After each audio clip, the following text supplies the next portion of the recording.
Hello and welcome back to DK Vine Done Slow. I'm Hyle Russell. And this is still Diddy's Kong Quest, Donkey Kong Country 2. We are picking up, let's see, right here actually. Hey, file 2. Apropos.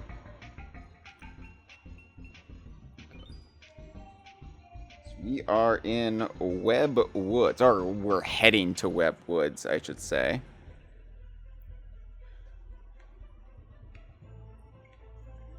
This, when I first played it back in 1995, I think it was still 90. Yeah, it was still 95 when I played this. I'm trying to think how far I got in December of that month.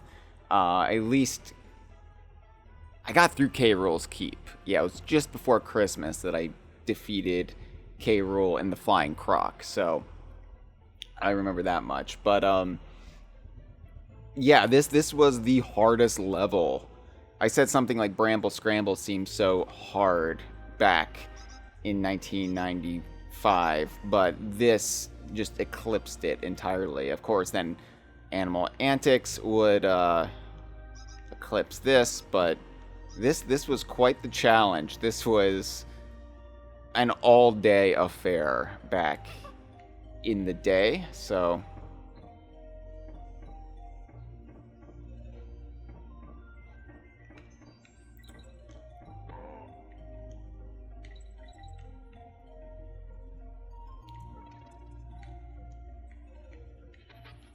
oh, see, they barely give you any time to take care of the cleavers, or cutlasses. Cleaver is the other thing. I just love the mist effect here.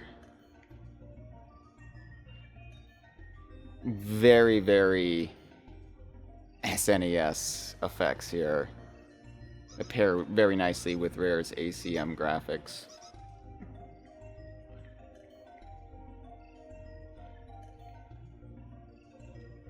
This is the Squidwardless section of Web Woods. Oh shit.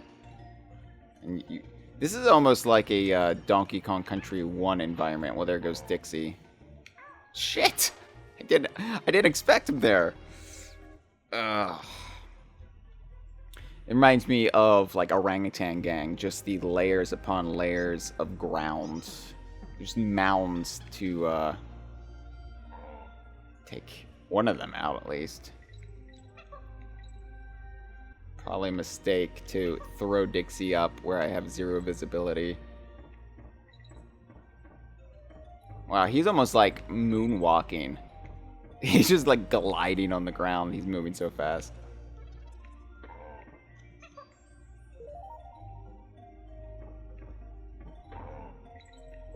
Let's get some banana coins in my coffers. I like the little flowers. You see those like little flowers going down the what Dixie is spinning right now, just don't mind her, but the little purple flowers in the background just like cascading down the leaves like a vine of flowers. It's a nice little touch. It reminds me a little bit of Donkey Kong Country 3's environments. I don't know what Dixie is doing. She's broken. Let's not keep her in that state.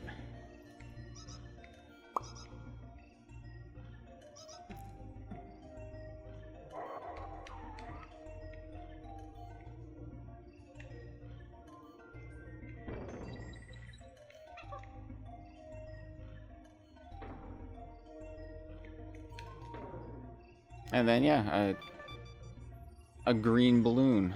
How nice, how lovely. Alright. I can never remember if I'm, like, forgetting anything here, because I feel like there should be more secrets in that little bit there. But here's Squitter.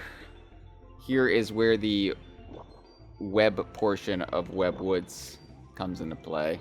This is Squitter's showcase level, and you know, Squitter is my favorite animal buddy.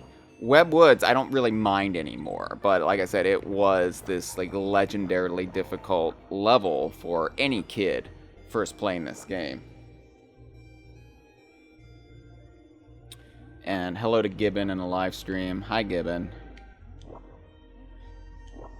For more Gibbon, listen to the most recent episode of The Conversation that we recorded with our friend Courtney for Women's History Month. Women of the Donkey Kong universe.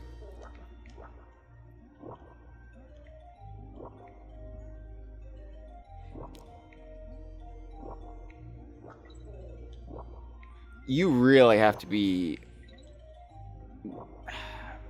comfortable with Squidward by this point in the game, because Squidward is a multifaceted animal buddy. You can do so much with Squidward, but you may not realize how much you can do with him. Just the directional aiming of his web projectiles, or the directional aiming of his platforms, right? Or you could just make the platforms underneath him like that. This level will put you through the ringer, and if you're not comfortable with Squidward, or you don't know all the little tricks of Squidward, this level's going to be way harder. And that's probably why it tripped me up when I was a kid, because I hadn't mastered Squidward. That's not something you can master in a spell of a couple of weeks, right? So I'm, of course, very comfortable with Squidward now, although I would never deign to call myself the master of Squidward. I'm sure someone out there is far more... hold on, this is... Oh, where's the other one? Did I already get him? Damn it! Okay, so there's two kaboings back to back, and you can always shoot the one in the butt, which I've done on stream before.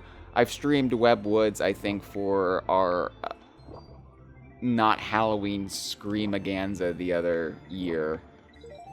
So, you know, I've done it before. You've seen me do it before, but it's always fun to shoot that one kaboing in the asshole with a web.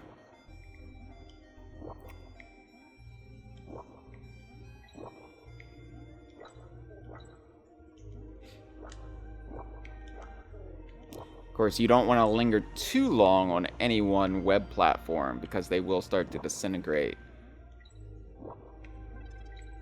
And that can very easily lead to your ruin in this level.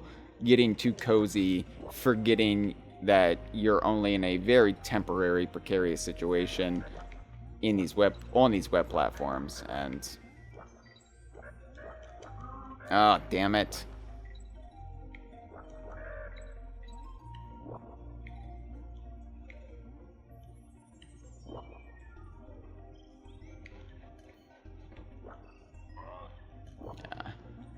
You can usually take them off. If only a little sliver of them is peeking out, you can usually take out any baddie on those higher platforms. Of course, cannon is a little bit trickier, because you're going to hit his projectiles if you don't time it just right.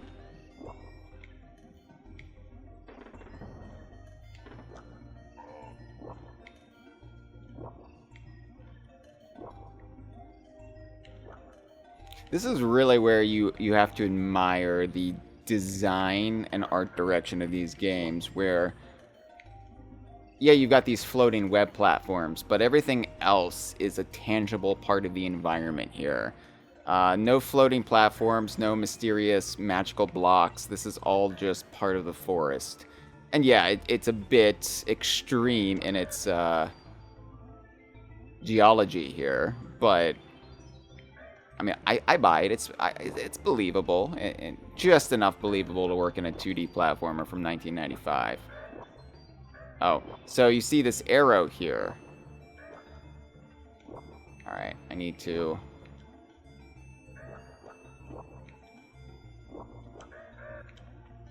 Never quite sure where the mini neckies are flying down. So...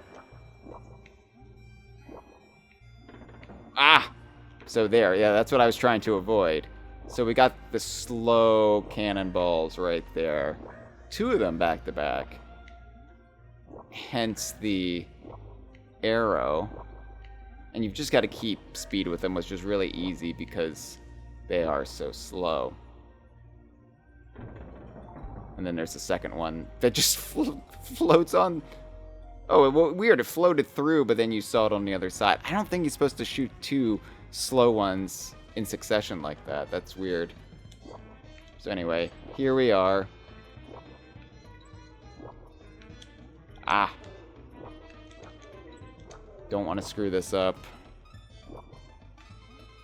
So here we go. Squidward with the Brambles again. We got a little taste of it with Bramble Scramble.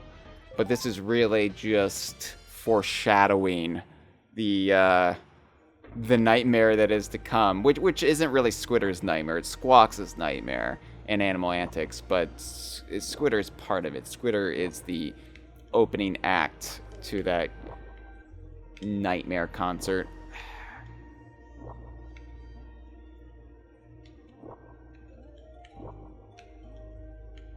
So when I was a kid, I would just spam the web platforms underneath myself, underneath Squidward. I was afraid to get any more fancy with it. And, you know, that would lead to quite linear paths and would make it much more difficult. Fuck.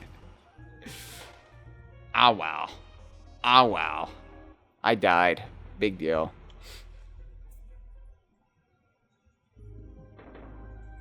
Hello to Snapple Apple in the chat. Webwoods was brutal as a child, but I don't think it's super difficult now. No, I mean, it's challenging. Here, I can shoot this one in the asshole. Oh, well, I kind of hit him in the crotch, but it's not super difficult now. It's one of those things where once you get the hang of Squidward, it's not really that hard. But if you don't have the hang of Squidward, and I think, like, the game is so generous early on that when it really makes you work for it, like, when it's like, all right, now you've got to put everything you've learned into practice. Now you've got to put it into use, and if you haven't gotten good at a particular aspect of this, you're going to struggle. And I think that's the case with Webwoods. That's why so many people, so many kids struggle with it, because you really don't need to get good with Squidward, like, adept, fanciful in your movements until you get to this point. And I do like this game much more so than Donkey Kong Country 1, and I guess Donkey Kong Land, really makes good use out of, you know, every animal buddy that's playable or rideable. You know, I mean, you could say, well, what about Quawks? Well, Quawks gets his one and only showcase in his one and only level, so sure, Quawks. But, you know, Squidward has Webwoods, Squawks has a couple, actually. You could say Screech's Sprint is Squawks' showcase. I'm going to exclude Animal Antics here because Animal Antics is supposed to be a showcase for everyone, but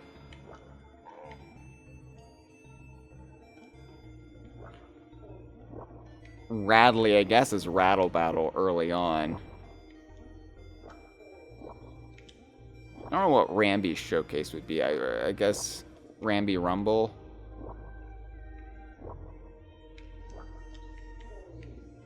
Ramby probably doesn't need a showcase as much as some of the others. And of course, and, you know, the non-rideable animal buddies, well, Clapper and Glimmer, their showcases are just their own. This fucking zinger right there, it always gets me. So that arrow's going back. Okay, there's the one I was thinking of. I was jumping ahead. I forgot that there were Kaboings stationed on 2 of these platforms. And I was like, that's weird that there's not the second Kaboing. I'm never seen a second Kaboing up there. Well, that's why. I was like, is this version of the game on Nintendo Switch Online different somehow? No, it's just I was mentally snipping the early one from my head. So let's hit him in the crotch and let's hit him in the ass. All right, this is worth the price of admission right here. No, I didn't get him in the ass. I needed to back up a little bit. Oh well, it's a shame, but whatever. There, I can do it again. Here, let's just. Ah, good. Close enough. So this one, there's going to be a cannon up here. And you just have to kind of slowly follow it. And same principle, just moves a little bit faster. But there's no precarious web platforming. Oh, and there's the Rare logo, shameless as they are. Which we know, thanks to Sea of Thieves, the Rare logo originated as the emblem of a band of pirates in pirate times. The golden age of piracy. And let's just evade that. Oh, I have another shot at... Oh. Oh. Okay, no. Okay, and then, let's see. Okay, so anyway, the Rare logo, that's where it originates, and then, long story short, the Rare band of pirates, their illicit earnings were passed down. I didn't get the hero coin. Oh, it's right there. It's like Mudhole Marsh. Okay, shit. All right, it's right after the Soul Banana. Okay. Yeah! Uh-huh, uh-huh. I like it. Uh-huh, uh-huh. That's the way. Uh-huh, uh-huh. I like... Sorry. What was I saying about... Yeah, Rare. So anyway, the Studio Rare that the Stampers founded was founded on the illicit earnings of pirate gold. And then they hired... St. James Horace Golightly, or Horace St. James Golightly, or whatever the fuck his name is, to come to the Rare Archipelago to, I guess it's known as the Rare Archipelago, and then that's where they got their studio name from. But anyway, Golightly studies the happenings in the islands and reports back to them, and that's how they make their games, and... Long story, but yeah. So that's why when the Rare logo appears, there is some historical in-universe rationale behind it. It's not just Rare likes to self-promote, even though Rare just likes to self-promote. Okay, Snapple Apple in the chat says, underrated part of the Gloomy Gulch forest levels are the spooky trees that have the scary face. Always love that piece of background art. Yeah, like I said last time, I didn't like it at first because I felt like it was almost too cartoony for Donkey Kong. Granted, this was before Diddy Kong Racing and Donkey Kong 64 veered the series more into a cartoony direction, which actually I think in some respects, at least as far as background art goes, the retro games kind of steered back. I know people say like retro has a more cartoony art style, sort of a DreamWorks sort of look to it, at least for as far as character design goes, and I will agree there. But as far as environments, I think it got away from the more cartoony direction that the N64 era of Donkey Kong started to veer towards. Jungle Beat too, arguably. Weirdly enough, as weird as Jungle Beat has the reputation of being, its environments, for the most part, are very understated and usually of nature, except when you get into like floating jelly factories and whatnot. I like it. It does remind me of the Mortal Kombat 2 stage in Outworld with the spooky tree, but it's definitely grown on me over the years, and I was fine with it once I actually played Gloomy Gulch and just didn't see it in the screenshots. I was like, all right, this works. This is acceptable. All right, Creepy Crow. Let's do it. So here we have the repeating boss. As we saw in Donkey Kong Country, we had, Very Naughty and Really Naughty and Master Neki and Master Neki Sr. Here we have another crow fight, but it is actually the same crow. He is merely deceased. You're fighting his ghost, which is such a lovely touch. Also, we're up in this pirate ship. Like the mast is just up in Gloomy Gulch. Why? Shit. Well, there's a DK barrel down there. It's a risk, but it's a risk I'm gonna take. Well, I think a storm must have blown this up. We see in Donkey Kong Country Returns that storms, typhoons can push ships far up on these islands. So I think it's the same situation here. And it just makes sense that Crow, as a ghost, would gravitate towards the spiritual energy seen in Gloomy Gulch. And Dixie's the wrong one to be going up these ropes. Diddy is the faster climber, but whatever. Pulled it through. Anyways, Crow would gravitate towards here, and he'd be like, oh, cool. I can have another crow's nest up here with all the dead mini-neckies that have died over the years. Where are you? Yeah, and then just like that, he dissipates. He's forced into the afterlife. So you don't see it there, but I like to imagine that Greg the Grim Reaper from off of Conquer, at that moment, pulled Crow's spirit out of there. Like, all right, come on. You're coming with me. Granted, Crow comes back to life in Donkey Kong Land 2. For more on Crow, I did a whole video about Crow that, thanks to the YouTube algorithm, very few people watched.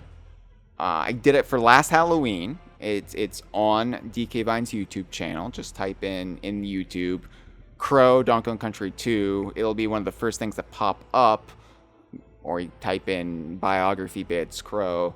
But yeah, Crow, he has this whole convoluted story, and I lay it out. I lay it out for you. I don't need to repeat myself here. I just repeated myself a little bit, but that's what you have to do when the YouTube algorithm smothers the videos you've worked so hard on. Alright, let's save back in Gloomy Gulch.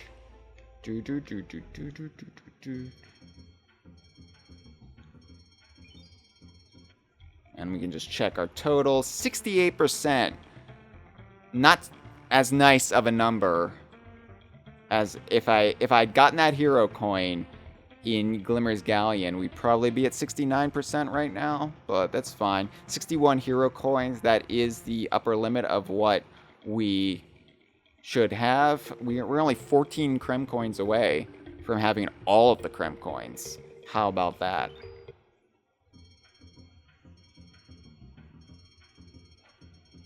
Gibbon says Jungle Beat really only has like 3 levels that people remember for that weird shit. I think the problem with Jungle Beat, Gibbon, and I will admit, I fell prey to this, my admittedly complicated public history with that game, is that they seem to spotlight the weird shit in the early promotional pics. E3 2004 famously had that screenshot of Donkey Kong getting his head gnawed on by the scratcher rodents or whatever they're called, and he's like got nightmare fever sweat dripping down his brow, and you're like, what is happening here?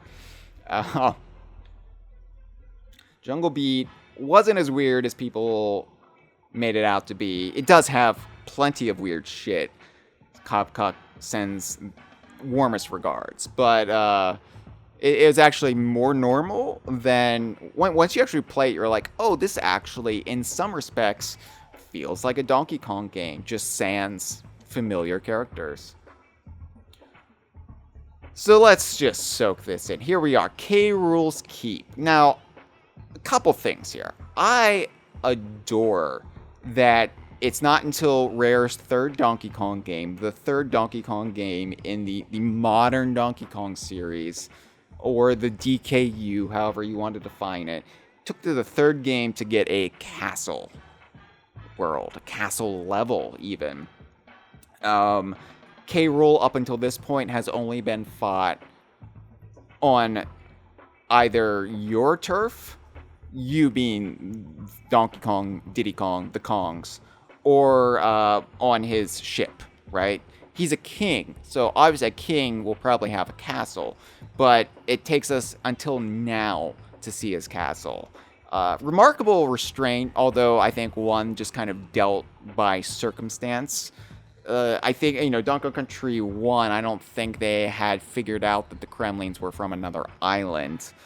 you know, with the way it was presented in that game, it was ambiguous. You didn't know one way or another, but I was under the assumption that the Kremlins lived on Donkey Kong Island, just elsewhere on Donkey Kong Island, maybe the backside of the island, the fabled backside of Donkey Kong Island. Oh, if only we could see what's on the backside of Donkey Kong Island. And Donkey Kong 64 showed it's just a waterfall and some empty beaches. Donkey Kong Country Returns arguably let us at least explore some of the terrain on the backside that is roughly analogous to where the cliff levels are. The sort of prehistoric tar pits. If you actually study Retro's Donkey Kong Island and superimpose it over Rare's version of the island, everything lines up pretty well. Everything does sync up. You just have to, like, mentally delete the face from the island, but everything's where it's supposed to be. And what we call, I think, prehistoric path, based off one of the level names of that world, is on the cliffs of the backside of the island. So that's where that actually exists. But anyway, I'm rambling. I like that we finally get to K. Rool's castle here. It's a big moment. And I also like that you're reminded of what you're fighting for in the background there. There is Donkey Kong Island with Donkey Kong, or more truthfully, one of his ancestors' heads carved into the side. So it's just this constant reminder that you're here to rescue Donkey Kong, that perhaps the Kong's entire way of life is at stake here. If you do not rescue Donkey Kong and he dies under K. Rool's captivity, then what will that mean for Donkey Kong Island, the future of Donkey Kong Island? Donkey Kong, who has been groomed for this role as village chieftain, right? It will never fall to him. There will be nobody in line. I mean, who's going to do it? Swanky? Funky? Funky would be a good leader, but at this point in the series, he is nowhere near that level of responsibility or maturity. Yeah, it's you're fighting for that, and it's constantly in the background. Just wonderful, subtle art direction that I really admire. Arctic Abyss, though, we are not in K. Rool's castle yet. We have to work our way up to the castle.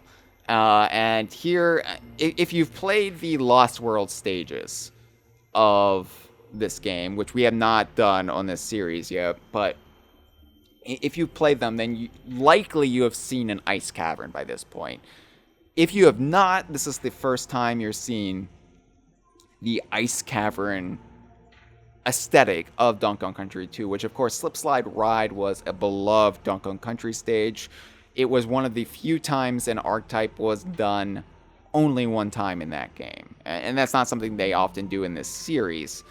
Like the Haunted Library is another one where they only did it once. And in that case, they only did it once. I'm not including like Donkey Kong 64 here, you know. But I think they brought back the ice caverns because they're like, people love Slip Slide Ride. Like, people absolutely love that one. Maybe we can, you know, do something more with the ice cavern aesthetic. They don't make it as pretty, though. And I think that's an important distinction. They make this a little bit duller, a little bit darker. It's still beautiful. It's still stunning. But it's lacking that almost new agey utopian bliss that I think comes with. Where am I going? I just did a circuit. Okay. Anyway, I think it still allows the beauty to shine through, but it conveys a greater sense of danger. These are harsher ice caverns. I mean, granted, I think any ice cavern would be dangerous, but you know what I mean. They really had to tone down the beauty of the levels in this game to convey that sense of danger. Still beautiful in their own right, but just not as over the top with the stunning, picturesque scenery.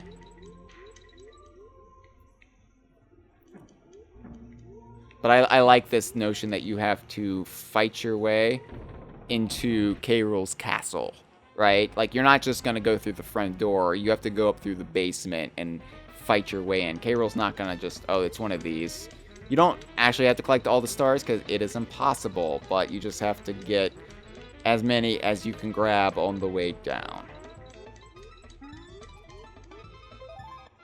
I got more stars than what was required. I should get, like, a creme coin and a banana coin for my effort, for my troubles. Ah, fucking Shuris. Why do you peddle vaccine misinformation, Shuri?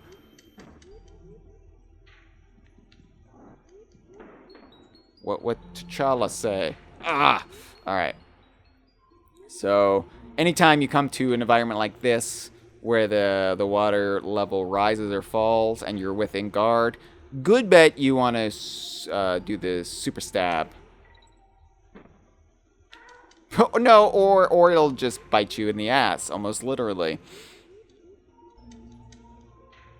Those Shuris are the most obnoxious underwater enemy.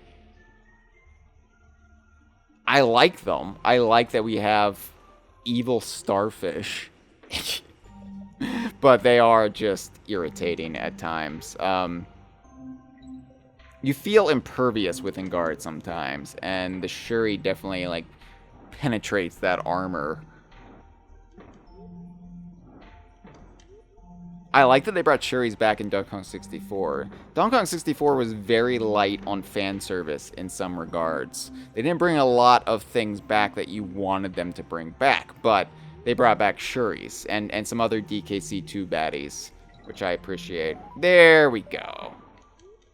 Got the fucking hero coin. That feels good.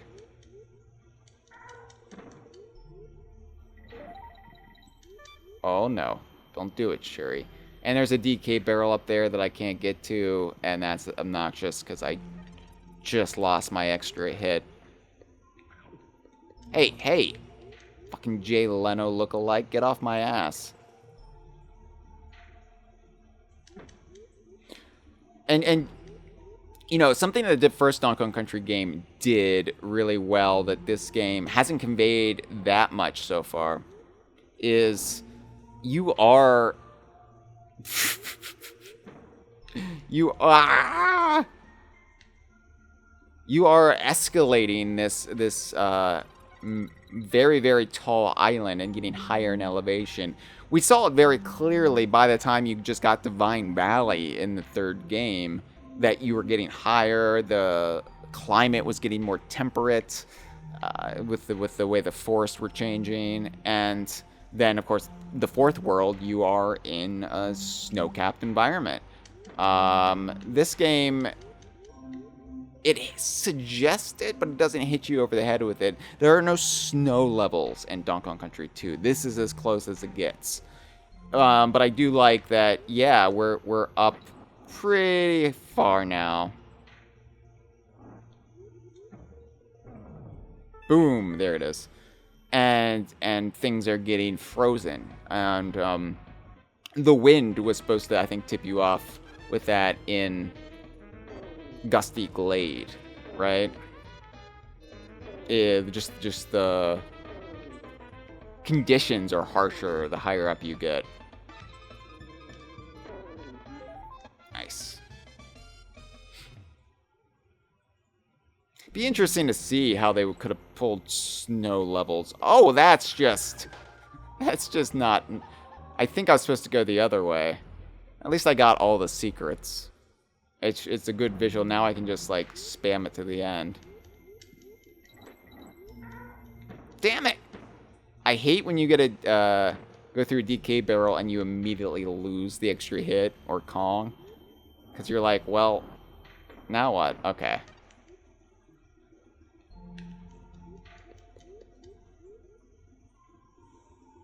I wonder if like, a snow level in Donkey Kong Country 2 would have felt like the snow levels in Donkey Kong Country Tropical Freeze, aka, like, just Donkey Kong Island. Like, some of the darker environments that are, like, nighttime and... just the imposing nature of the Snowman occupation would have been, I think it would have been a similar vibe, especially with David Wise, you know, at the helm behind the saxophone. Yeah, I was supposed to go that way, but I didn't think it through. So the water level will go down. Yeah, okay. Well, good enough.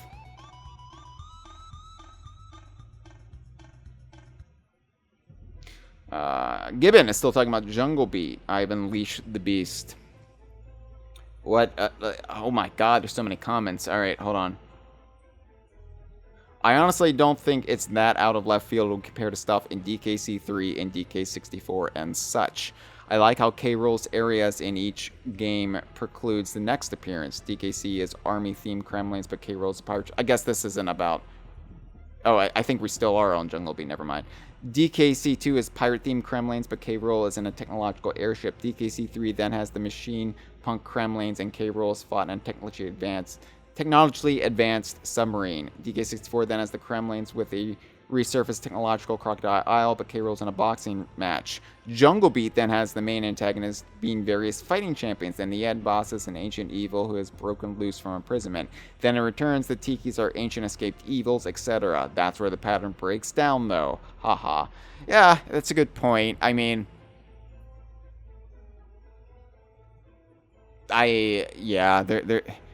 there's really no through line but to like Tiki Tong to Lord Frederick, except in like Tiki Tong brainwashed the animals, the wildlife of Donkey Kong Island to be opposed to the Kongs, whereas the Snowmads turned Donkey Kong Island itself against the inhabitants. So I mean, but that's a stretch. So really quick, I do want to point out the way this makes it look is that Clubus Kiosk is actually on Donkey Kong Island, and some people are like, no, it's on the tip of the furthest crocodile head to the left. And other people are like, no, it's clearly on the beach on Donkey Kong Island. Like maybe between Congo Jungle and Monkey Mines, or somewhere on the outskirts of Monkey Mines. And I like to think it is on Donkey Kong Island, and here's why. There had to be a very fast evacuation of everyone on Crocodile Isle at the end of this game back to Donkey Kong Island.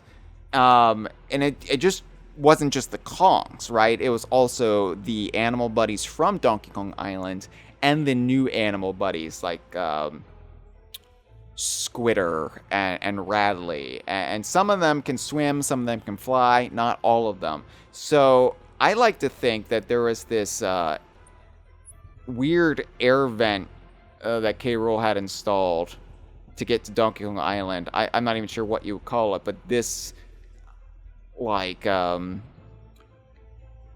weird magical like whoop was how everybody escaped Crocodile Isle and didn't go down with it. That's what I told myself when I was a kid, at least. Imagining the evacuation of Crocodile Isle. Let's go to Monkey Museum. Let's go to Cranky. Team up. I've never heard such rubbish in my life. When I played, I was on my own. I had no fancy backup. I mean, I guess that's true, Cranky. And I mean, unless the time you count the time you were kidnapped and, you know, your son came to rescue you.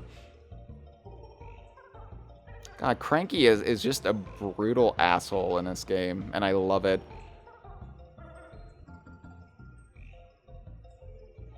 My memoirs. What a dynamic and exciting life I've led. You'll be lucky to be in half as many games as I've been.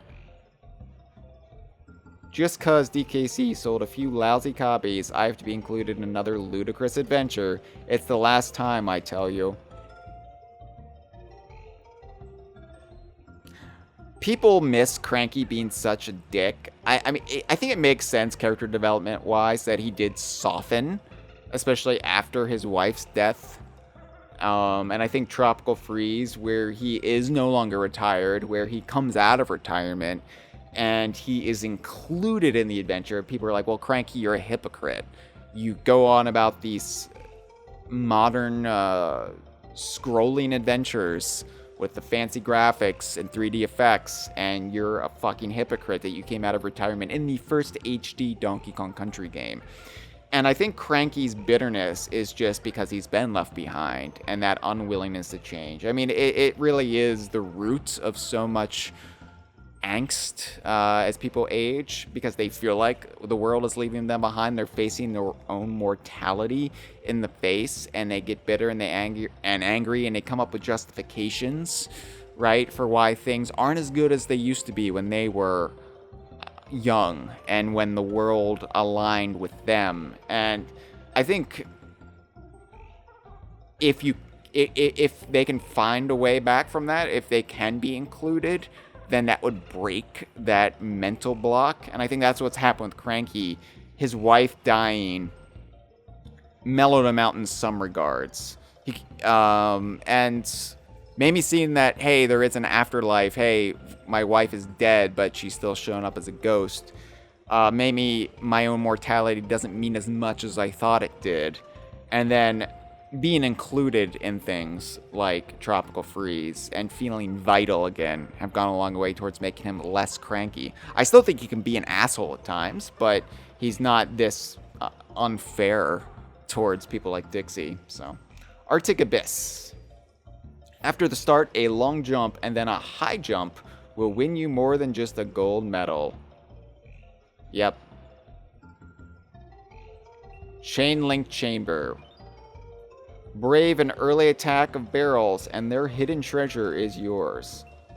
I know exactly what he's talking about, weirdly enough. Like, I'm so familiar with so much of this game, and occasionally I'll forget something, like the Glimmer's Galleon Hero Coin.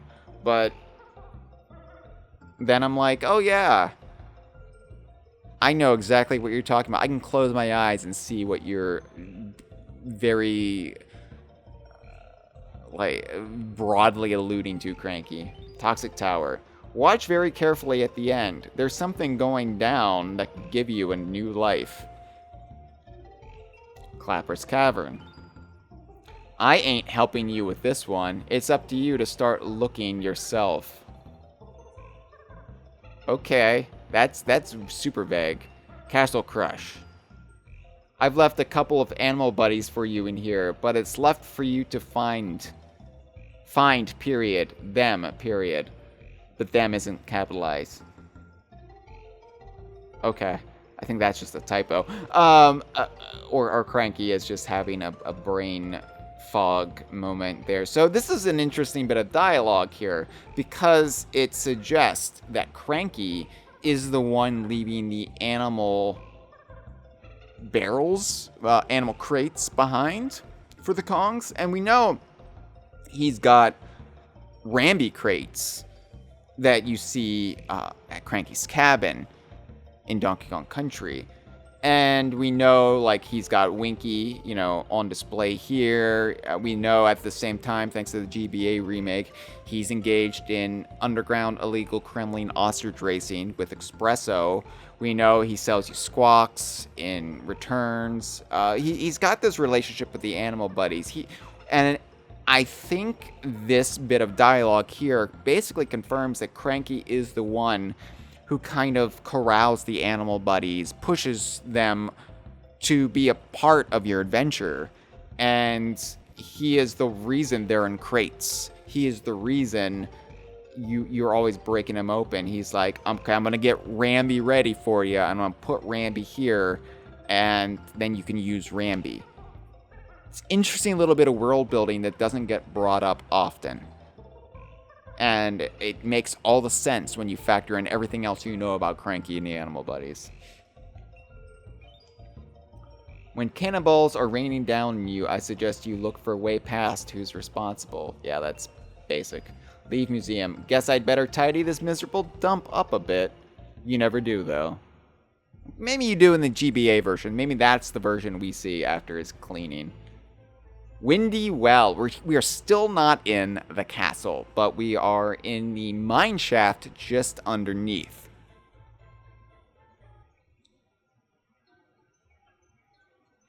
So, yeah, you could already see, oh, yeah, Windy Well, this is going to be a wind level. And you think it's going to be like Dusty Glade, but if you see that lone banana, you're like, oh, there's a secret down here. And nothing happens yet, right? So, like, okay, the wind isn't gonna blow me yet, but you think it's gonna blow you in one direction, right? They could have gotten it away there, they didn't. Oh my god! And here we go. This animation is just wonderful. Dixie in particular. Diddy's is fun, but I like how Dixie is just completely out of control, and she's loving it. She thinks it's the greatest fun that this gust of wind, damn it, is carrying her. And she's giddy by it. Diddy seems a little bit more apprehensive, but he's still like, okay, this is fun. Fuck. I don't know what happened there. I apologize. That was piss poor playing on my part.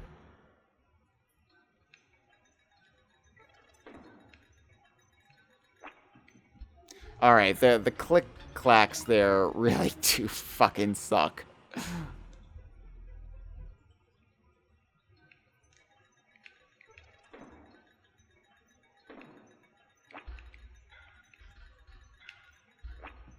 There we go. The one is on a much smaller platform than the other, and you just bounce right off if you don't carry the other one with you. And I always forget to do it. Fuck! Man, these cutlasses at this stage in the game are really difficult to dispatch, because you only have a split second, fraction of a second, to dispatch them, and it's just so easy to accidentally land on their swords by mistake.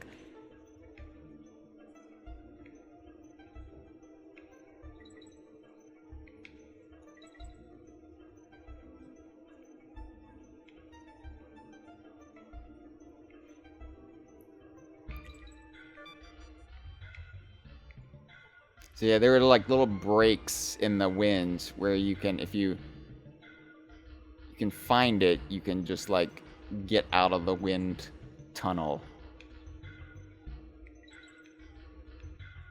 Yeah, there we go. Not that there's any reason to. You want to keep going up, but sometimes you're like, oh, did I forget anything down there?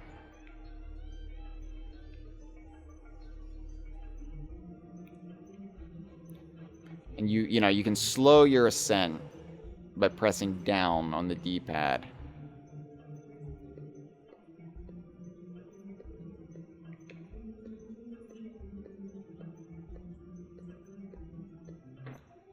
Damn it. So that lone banana there, I really wanted to get to it, but you have to time it so the clamp on is to your right. Otherwise, you're just gonna smack into him.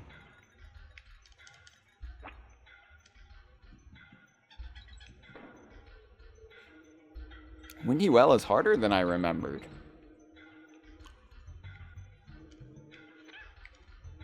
This little bastard.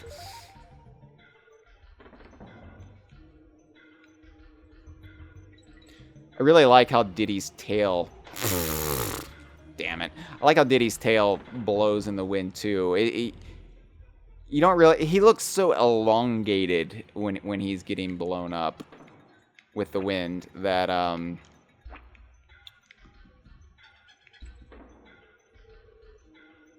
don't know, it's a unique view of Diddy Kong because you're used to seeing him so short and stout and compact. Yeah, I'm struggling with that guy.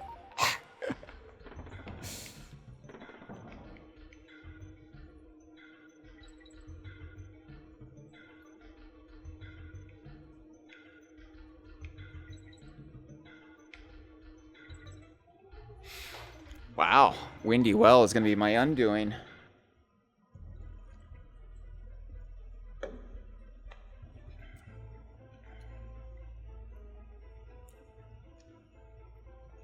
Snapple Apple says Windy Well is very underrated.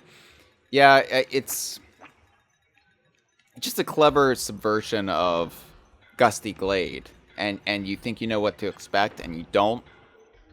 And it just... I mean, it really shows the creative team here is just firing on... Yeah, I got you that time, buddy. They're really firing on every cylinder. Like, not only are they coming up with a lot of clever ideas, but they are reusing the ideas in clever ways.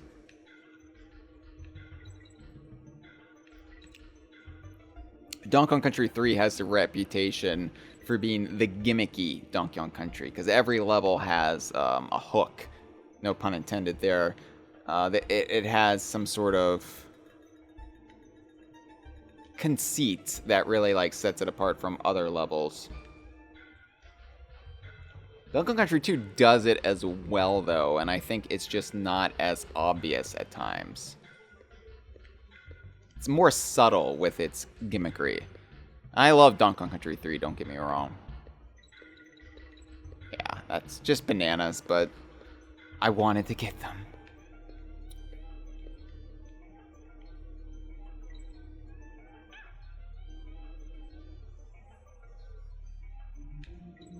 Did I forget? Was there something on the other side of those zingers? Oh my god, I don't know which way to go. Well, there's the star barrel, so whatever.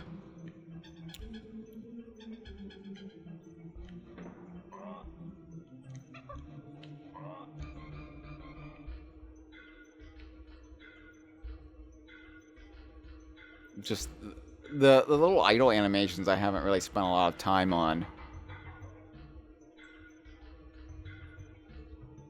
It's great. Let's...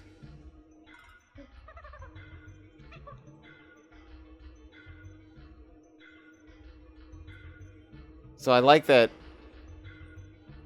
again, to show like the difference between the two heroes.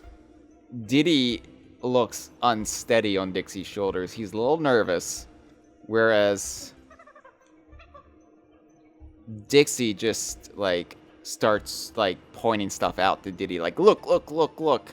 This is so exciting. I love this.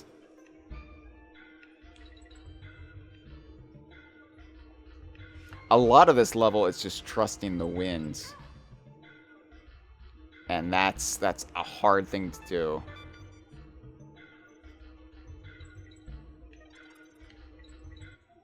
Yeah, as you can see.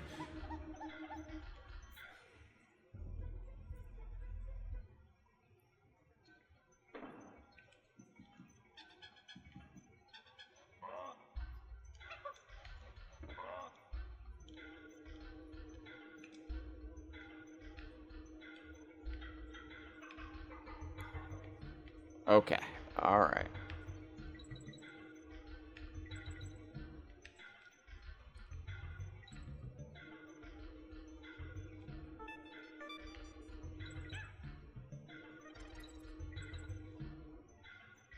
Oh, God! It's like a horror movie. Just runs out with giant cleavers. Oh, my God.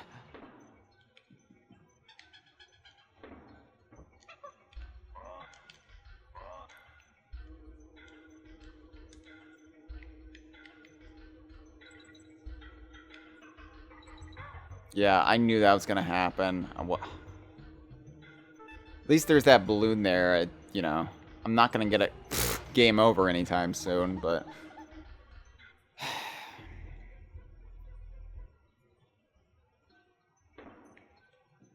This is harder than I remembered.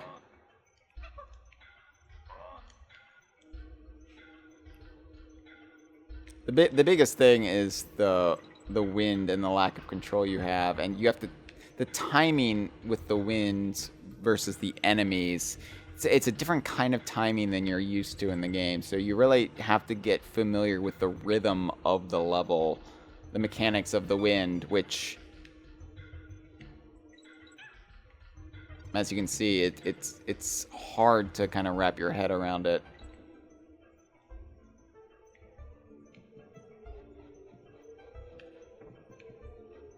And then speeding up and slowing down when appropriate.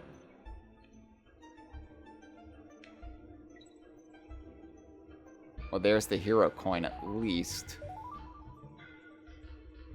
Haven't been doing so great on the secret front here, but hero coin makes everything feel better at least.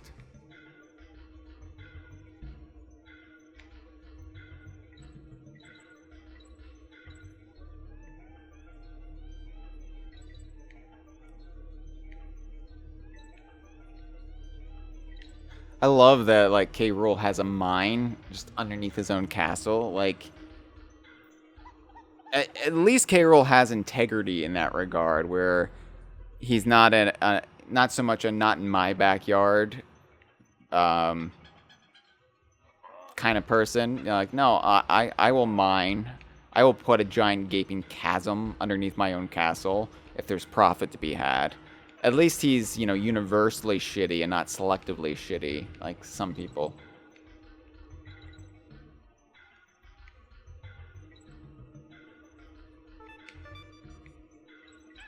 That zinger, that one always gets me. Nope. I'm not gonna let that kid get me again. I'm gonna fall for that trick.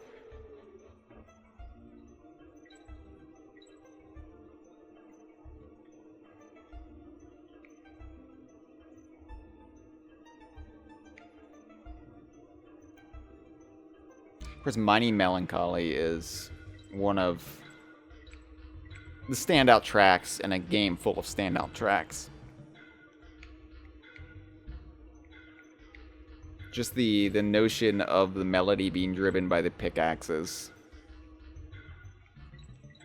It astounded me as a kid playing this.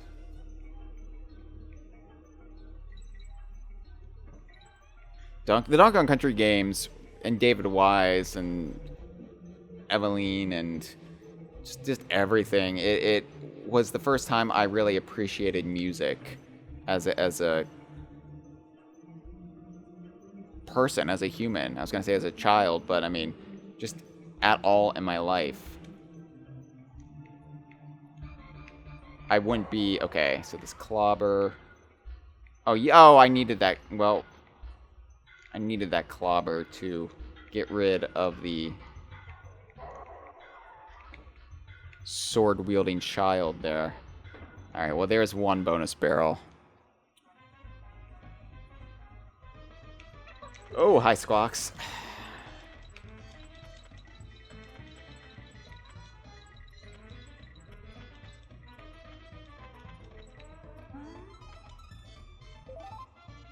Hey, lovely number there.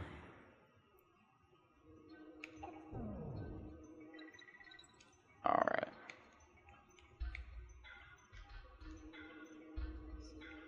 So then, yeah, the wind can carry you over and then drops you.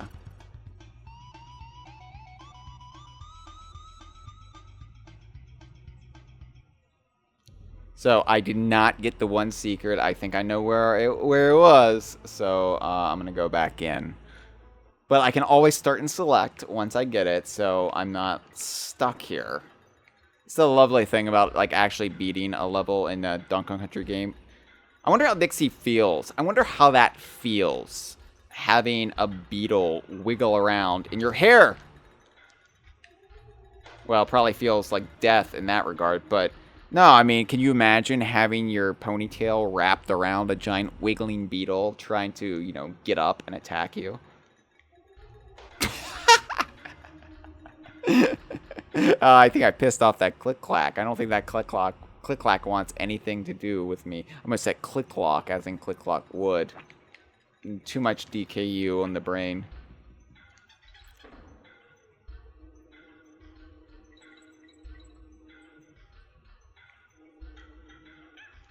Yeah, it's weird. I was going on about how difficult Web Woods was for me as a kid. I didn't think of Windy Well as a difficult stage, but it definitely has given me the most trouble today.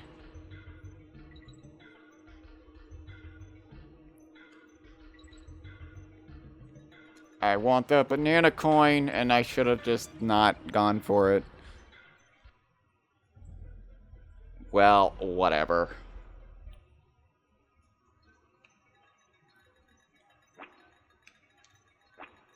Oh no! Oh no! I just kind of screwed myself there. Yeah, Windy Well is the new Webwoods.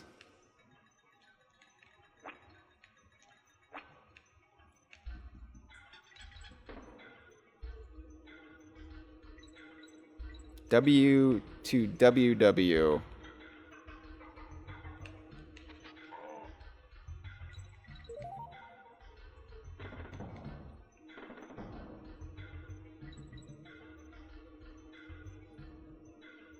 And even, I like that there are barrels that exist, even just in the background, as background decor. Like, barrels upon barrels in this world. I mean, that's a thing that carries on over even into the other DKU games that aren't Donkey Kong. Like, I think there are barrels in everything. Even in the present day, Ukulele, Sea of Thieves. I was playing Saberwolf GBA quite a bit recently, still am, and there's so many barrels in that, and you're just like, oh yeah, barrels are everywhere. Barrels.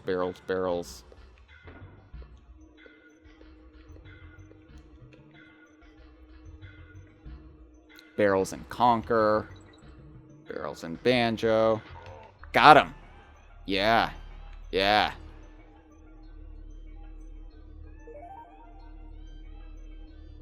Damn it.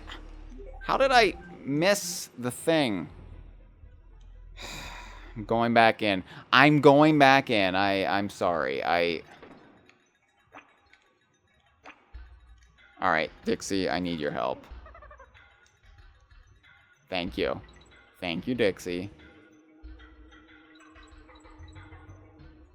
I got talking about barrels and I forgot to get I forgot that I was looking for the bonus.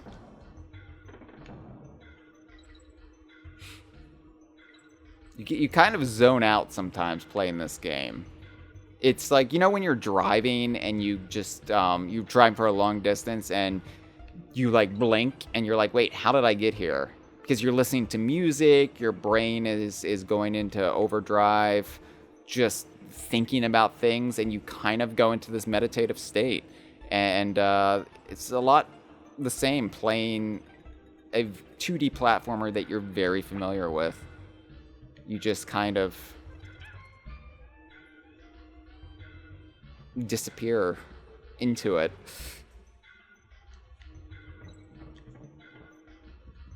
There it is. All right. Destroy them all. Okay. This looks relatively easy. Very satisfying bouncing on flitters. I don't know what it is. They DK Vine forum member M-Dog,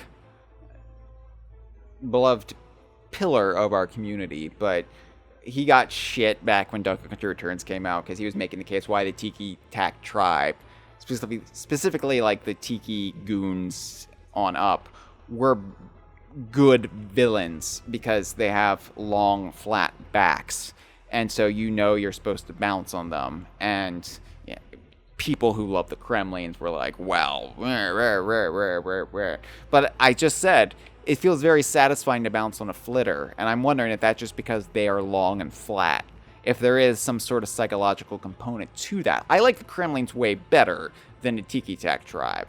But, maybe he has a point. Let's go to Wrinkly. Have you been to see my husband, Cranky? He complains a little, but he does know everything about this island. Yeah. Okay. Let's go through the advice first, because there isn't that much of it. She's almost out of lessons. Invisible items. Finding these aren't necessary, but they will be useful if you can. Items become visible when you touch them. Yep. And guards Super Stab. And it's interesting here. Super Stab is written as a compound word with the S, the second S, capitalized in stab. I don't think that's the case anywhere else. It's weird. Press the A button to power him up, then release it for his super stab. And she doesn't do it there. It's just super stab as a proper noun, but I guess noun / verb, but it's the stab is lowercase in the compound word. Weird. Okay. They need an extra round of proofreading there, Rare. And of course that helps you back in Arctic Abyss if you missed some of the bonuses there. All right. 72%. Only 10 Krem coins left in the game. Don't be a stranger now. It's a weird thing that people say, isn't it? Especially old people, when they say, don't be a stranger now. It's like, well, I'm never going to be a stranger unless you develop dementia, old person. Like, even if we don't... I know what it means, but it's just a weird thing that we all accept people saying. It's like, yeah, I know, I'll come back. I'll see you again, but... I don't know, you'll always know me. I can never be a stranger to you unless you have significant memory issues. Can I just point out the green sky? Because we really see it here for the first time. The green sky that surrounds Crocodile Isle. And it's funny because, you know, Donkey Kong Island is usually portrayed, like, Snowmad invasion notwithstanding, as this very sunny, warm, inviting place. You know, it has, like, all the different climates, depending on your elevation. It is a place that represents warmth and stability, and it's just right there. But the sky just over here is green and polluted, and it feels sick. And, I don't know, it's just a cool touch that Rare would later employ in Sea of Thieves with the Wilds area. The Wilds would have... essentially be Crocodile Isle as an environment. Out of the 4 regions of Sea of Thieves, you've got the Wilds, which is Crocodile Isle. You've got the Shores of Plenty, which is like the tropical Caribbean. Ancient Isles, which is also tropical and sunny, but more like littered with ancient ruins. More like the temple levels of Donkey Kong Country. And then you've got the Devil's Roar, which is the volcanic region, which is seen, you know, throughout the Donkey Kong series, but always as a part of one of those environments. So anyway, Castle Crush. We are finally at the castle. Here we go.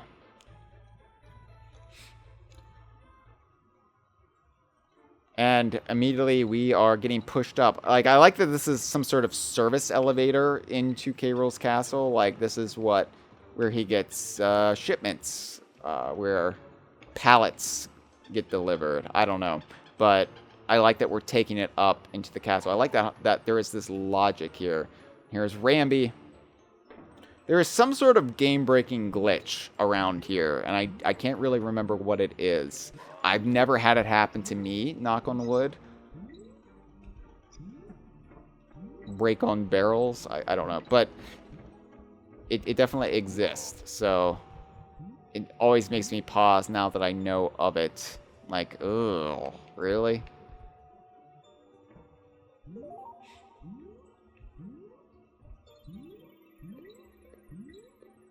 When I say game-breaking glitch, I literally mean game-breaking. Like, it will trash your cartridge. I don't know. You can look it up online. I'm not going to stress about it here.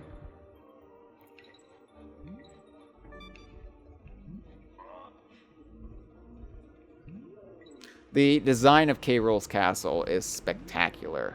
I love that it's this gothic, depressing, like, relic from medieval times. And yet it still feels like it's part of the pirate identity of the game.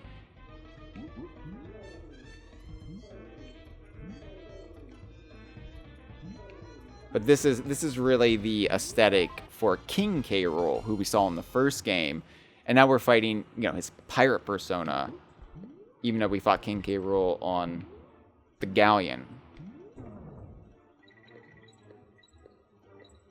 Just the scones in the background, the torches with the Kremlin faces. It's spectacular.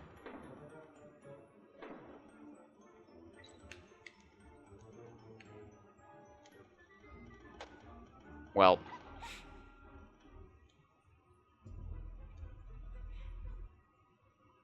could you imagine being K. Rool and living in this place?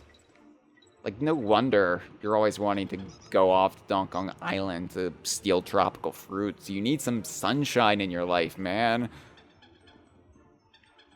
It's like, yeah, I like Spirit Halloween too, but I wouldn't want to live there.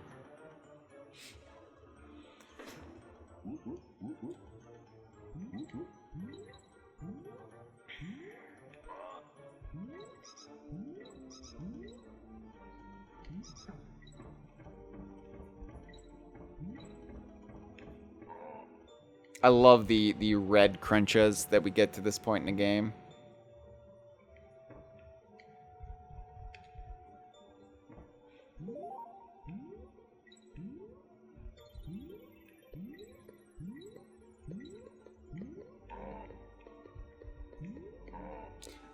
I also like, spoilers, that we never actually fight K. Rool in his castle. Like, this is all leading up to this, like, big grand fight, right? Like, a Bowser-style battle with K. Rool in his turf. And K. Rool just runs. He runs to get, and he, like, you have a home turf advantage, and you're not even gonna, like, take it. You're going to flee, and I mean, it works. It works as far as K. Rool and his characterization goes, but it's almost why I think the GBA remake, the kerosene idea, almost doesn't work. I think it undermines the original intent with this game, which was that, yeah, it's a fake out. I think that fake out is worthy of existing, and it doesn't really hurt the GBA remake. Like, it doesn't hurt the original for the GBA remake to not do that. But because, it's never going to erase the original. This is always going to be the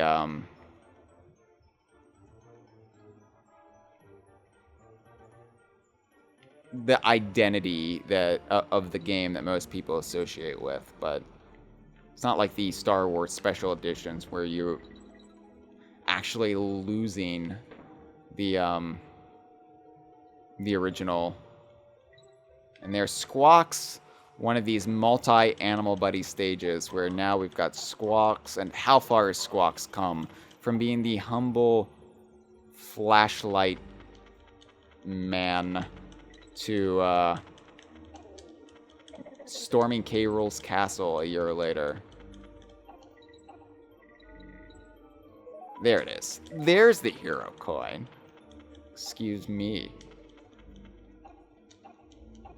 Oh my god, are you kidding me? Are you kidding me? Are you shitting me? Take it. Okay. Whew. Just cutting it close there. So this is a find a token, and yeah, the elevator, the lift, it's moving faster, and the passages become more narrow. They have fun with all the ideas they come up with. I think they make the most out of every one. Nothing ever feels half-baked or superfluous. It always feels like, no, we're going to have this, and we're going to squeeze every last bit of juice out of it. I love these games so much. I know I slag on Mario just because Mario is the more successful, popular series. And I mean, let's be honest, more groundbreaking in many ways. I will cop to that. But the ideas behind Donkey Kong Country I think they are so much more refined than Mario, and it hits me in a more profound way than Mario ever does. And Mario will always be more popular than Donkey Kong. I know that will never change, but I'm glad these games are getting more respect than they used to back when the turnover from 90s culture. Fuck, I knew like I know how to dance with these zingers, and I just didn't do it because I was on a self-righteous spiel. The turnover from, and the bad thing is now I have to just like go up this whole sequence again. But is it really a bad thing if I get to play as Squawks? I would argue not. But yeah, when the 90s became the aughts and the culture shifted and we started tearing down everything, we being like the general public sense of the word, when we started tearing down everything involved with the 90s that were popular, like minus like Friends and Seinfeld, which somehow were always impervious. You know, the Donkey Kong Country games went through this critical drubbing. Like, actually, we were wrong. These games were hot garbage. Good riddance to Rare. And that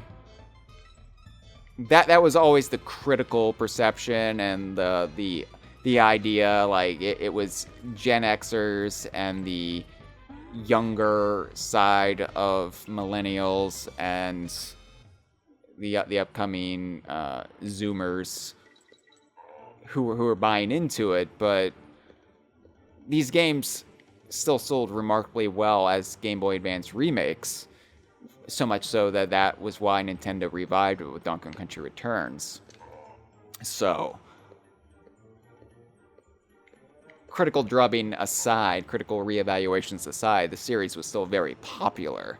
It just wasn't talked about as much. It was kind of like more of an underground thing. And then around the time, a little bit after Donkey Kong Country Returns, I would say, because people love that game, but there was still this notion that, yes, it's a lot better than those trash original games. You still saw that. I think it was around 2015. It was a little bit after the backlash to Tropical Freeze. You know, Retro's next game is another damn Donkey Kong Country, says Kotaku. It was a little bit after that I think the games really got critically reevaluated. Tropical Freeze got reevaluated, and these games, as sort of the fans of these games, I love this little dance here. It's like in a Western when they're shooting at a character's feet. It was like, dance. Anyway, oh, got it. What was I saying? Oh yeah, just when the people who actually grew up with these games started like writing for the sites and taking over the conversation, and now, yeah, Donkey Kong Country 2 is pretty much held as this all-time classic. So it's been a long journey to get here, and I'm just relieved that, you know, I don't think we'll ever get to the point where people will go back and say, oh no, I hated those games. I mean, there will always be people out there who don't like them, but the whole notion of it being popular wisdom is now firmly in the past. So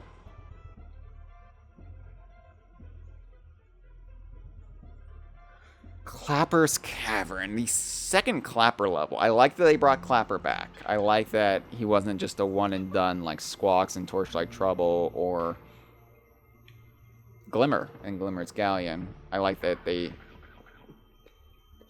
That fucking clamp on. I shouldn't have tricked me, because every time you see a spiny in this part of the game, you know a clamp on isn't going to be far behind. Whoops. I went slippy slip.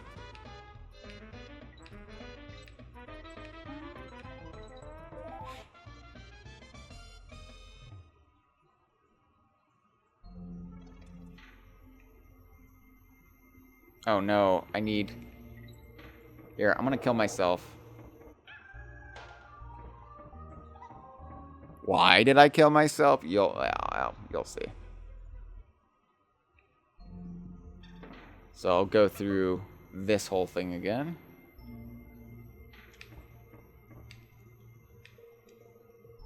You're not gonna trick me, Clamp On.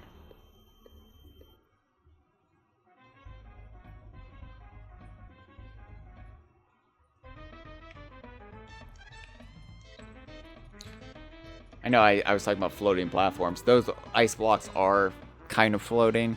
So they do cheat every now and then, but...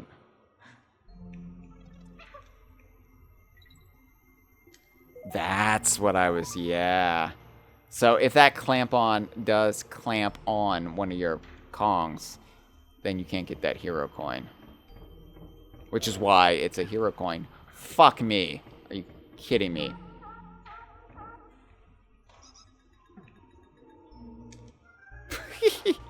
Alright, I gotta mentally reset for this. Oh.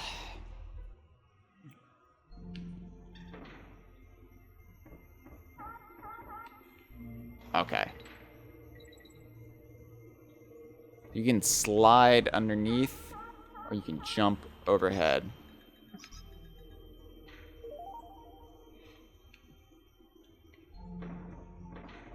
And here, this level is a combination. It's taking Clapper's Cavern and Slime Climb, combining the concepts in an ice cavern. Like I said, when I said they like squeezed all the juice out of their ideas, I really do believe it. You can see why they had to have a different team kind of take over with Donkey Kong Country 3. Minus, you know, some of the people who did contribute, like Mark Stevenson. Damn it, Engard! Now, it wasn't a completely new team, but mostly new team. Males and the Males brothers and Chris Sutherland and what have you, but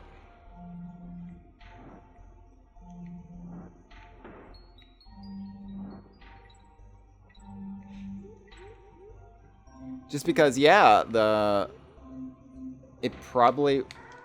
Fuck! There it is. You know, as much as I think the world of this team, and this is my favorite game of all time, I really wonder if them doing a third Donkey Kong Country game wouldn't have been so good. It wouldn't have been as good as this. It would have still been good. It would have been a solid game. But I think they were out of, like, they would have been out of ideas. I think 3 games in this chronological span of 2 years be overkill. And they absolutely made the right call to move on and have somebody else take over. And they did a great job. They did a great job with it, Country 3. And then, you know, this team, by and large, went on to do Banjo-Kazooie. So, it worked out well for everyone. So, yeah, there's that. Now I can just go down here, get that little trove of banana coins. And that Snapjaw can't do a damn thing about it. A damn thing about it. That's right.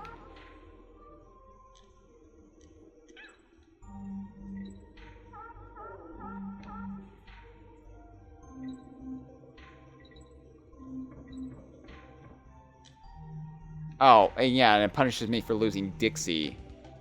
Whatever. I don't need any of that. You see that trove of banana coins I got? Yeah. Yeah, that's right.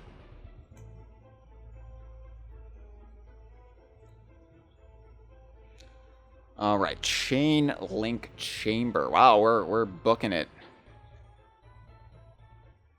Now, Chain Link Chamber is interesting because this is allegedly a one big tribute to Donkey Kong Jr. Well, that's just me dying. That wasn't in tribute to anything. But the game Donkey Kong Jr., the Chain Link Chamber, has a lot of similar gameplay, and you can definitely see it in the DNA of it. Damn it, I'm trying to do the thing where I basically bounce on their head, and I'm just timing it terribly. Okay, you know what? I'm not even going to try it. I obviously can't do it right now. My reflexes are just off, so we are going to evade the clingers.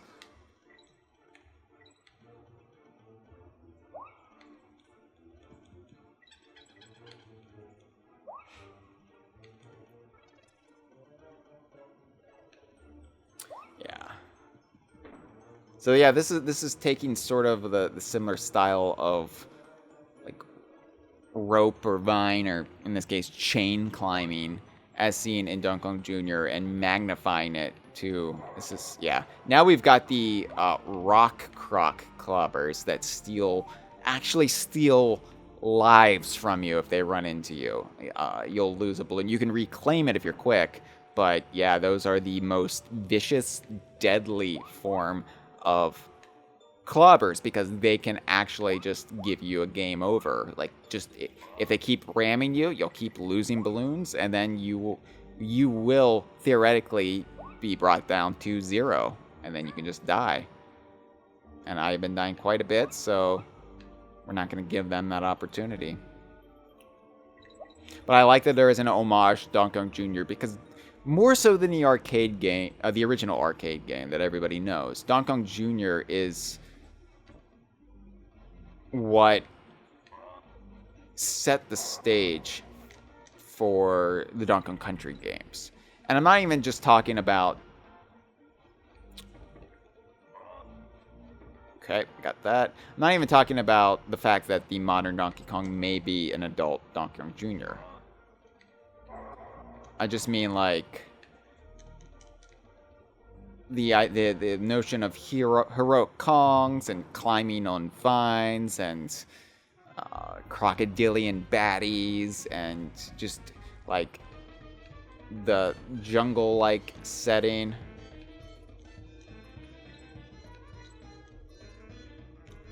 And of course, if you're going to homage it in the game where a character named Donkey Kong is kidnapped.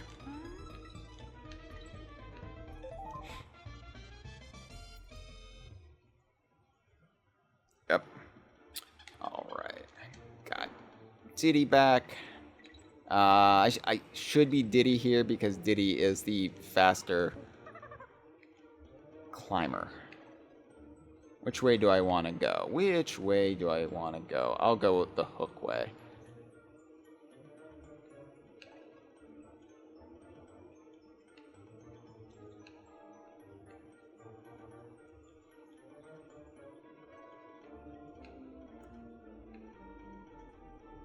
So yeah, that's weird. You got parallel O's here. Now, if you get one, the other one will go away. Let's demonstrate.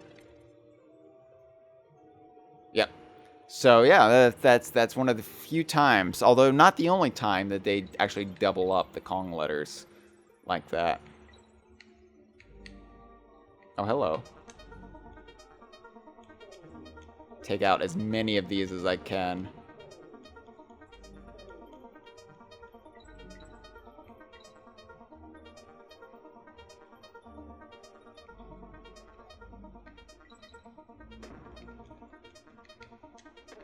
Oh, last a really long time. Just concerning amount of time. I was like, am I supposed to do something else with it? You always just think, that looks a little bit lighter. I bet I can go through it. These fuckers right here. Ah! Oh, come on!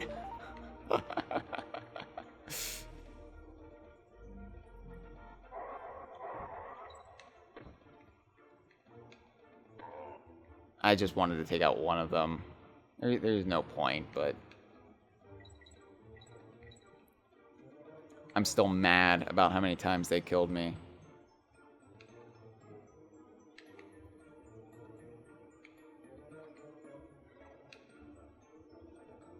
Alright, go for it.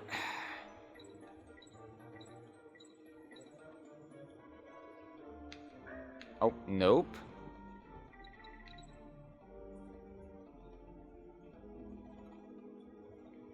Okay. Oh. Are you kidding me? What the hell? What was that? No, no, you're not doing it again. I've never seen him do that. That was crazy. Alright. I'm staying off the ground.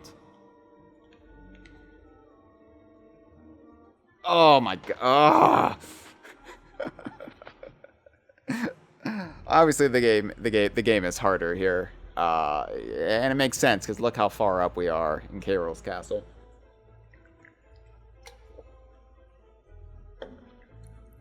We are like in the proper part of K. Rool's castle now, as you can see. Like there's this break in the mountain, the ice-covered mountain that K. Rool just built his tower on top of. This is more like the where they get their supplies.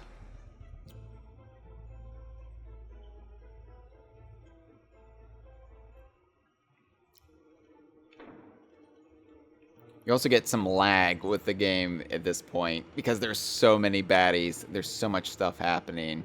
The screen is just lousy with stuff.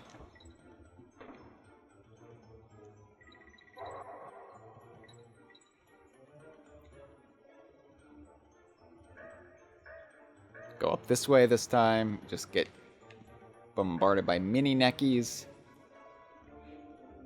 I will save Diddy.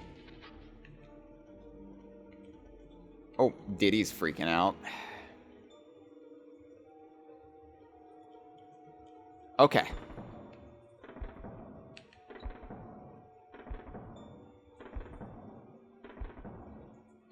So you see those cannons up there. And I don't know if you can see, they're clearly guarding a door. So this was a hint. Cranky. But it's just this great moment right here because you can stand next to the cannons and they're just so focused on aiming downward that they don't know the Kongs are there. Dixie can drink her drink. Diddy can work on his juggling skills. They don't know. They don't know that they're right there. And they're just like, ha ha ha ha, we're firing at nothing. But surely the Kongs are down there somewhere.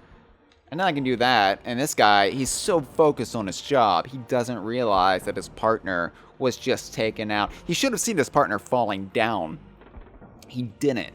He's like narrowly focused. He's like, I've got one job to do, and that's firing these cannonballs, this infinite amount of cannonballs down, and hopefully hit a monkey. And then hopefully K. Rool will say, well done, good job, sir. I'm going to give you a paid vacation to Timbers Island, where you can go-kart to your heart's content. Well, it's not going to happen.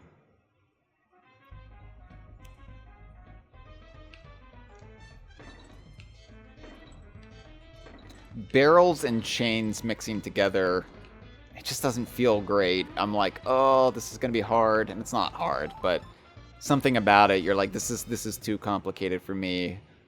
That's why I avoided those barrels in the first place.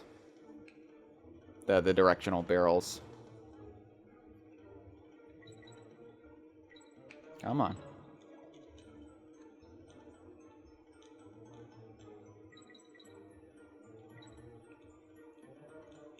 Oh, going too slow. Going too slow. Going too slow.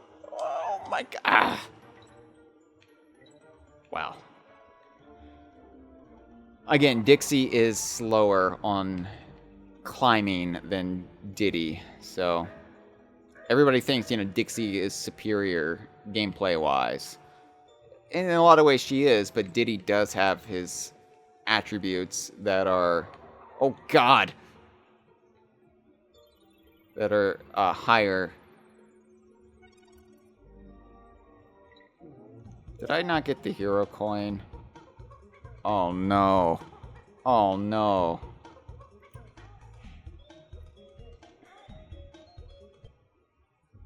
Yeah, I missed the hero coin. Honestly don't know if I know where it is. Oh no.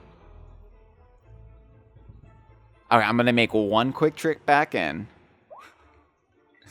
Because again, I can just start and select, right? But I've just got to have a look-see. I've got to have a look around.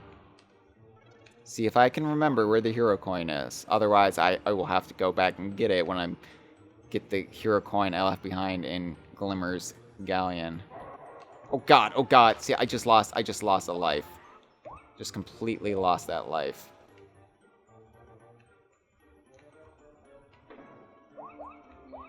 There's so many nooks and crannies in Chainlink Chamber.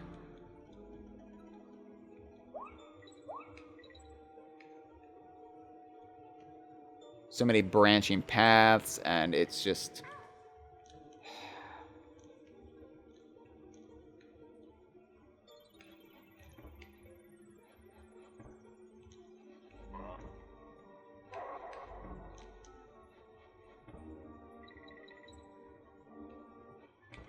Whoops. Whoops.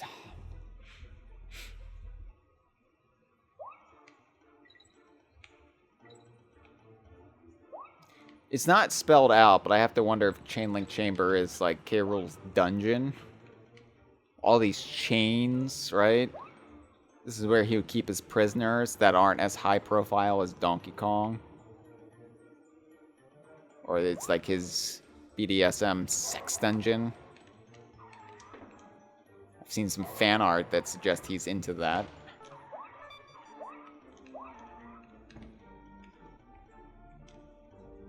I love the escalation with the clobbers. Because up until now, first clobbers just push you around, then they steal bananas from you, right?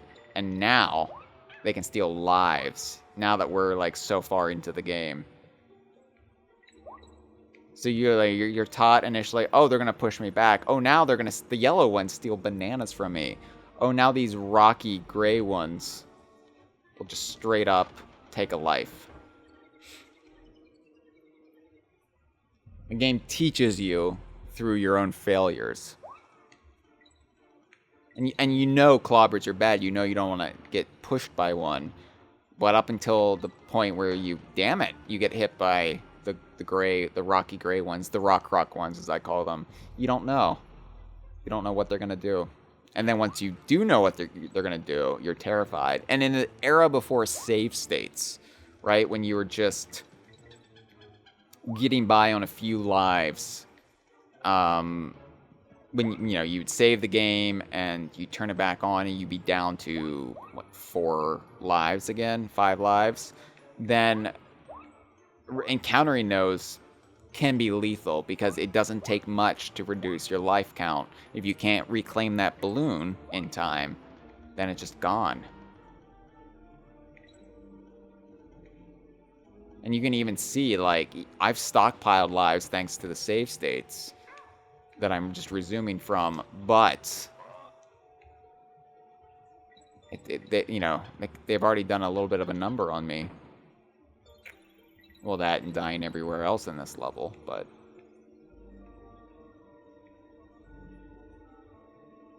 I wonder if it was around that invincibility portion. I wonder if that's where the hero coin was. Seems right.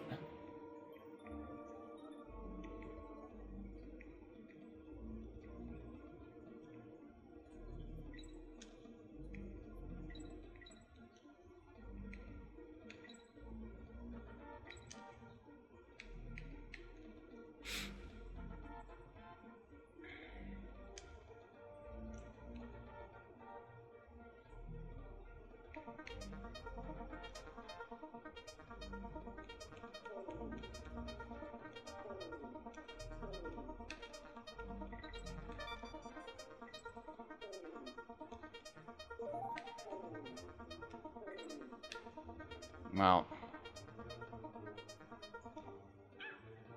I just lost it. Oh my god. Oh, well. Okay. Okay.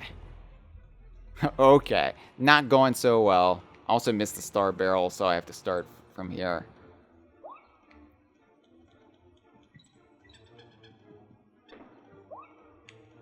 Yeah, if I don't get it here within the next 5 minutes or so, I might just go on to Swanky. Eventually, like, we'll end the stream visiting Cranky and Swanky. We'll see how they're doing. play Swanky's quizzes, and then that's how we'll end today's stream. So I'll stay in here until... Unless I just get the hero coin. Unless I actually do find it, and then we'll move on, but...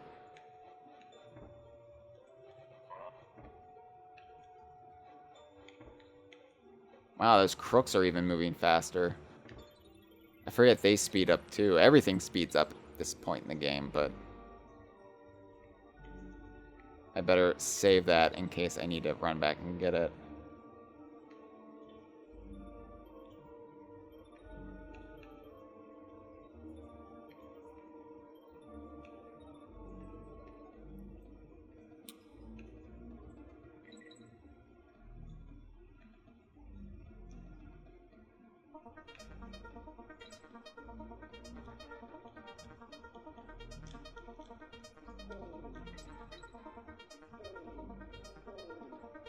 Alright, not gonna try to tussle with those.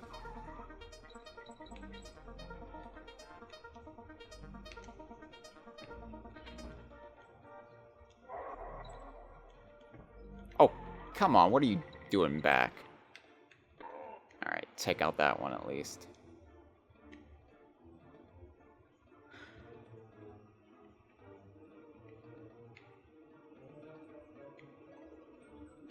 Yeah, there's a platform underneath them. No hero coin being hidden there.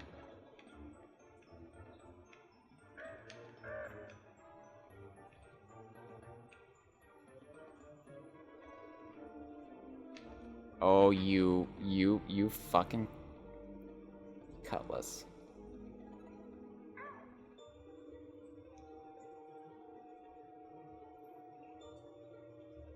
Oh my god.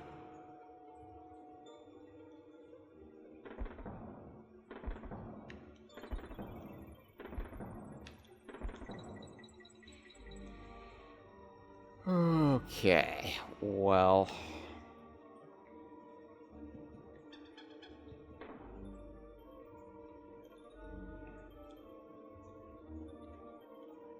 Sorry, I'm not talking. I'm transfixed right now.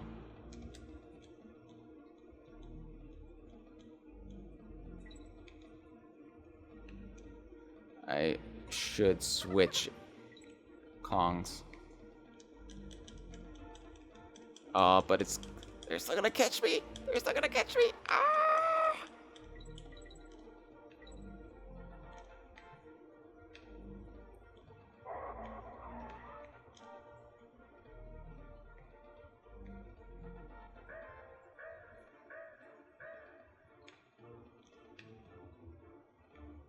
Oh, they respawn.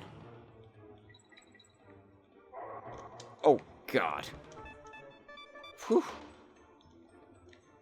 Yeah, okay. Still no hero coin. Wow, I'm just completely overlooking it.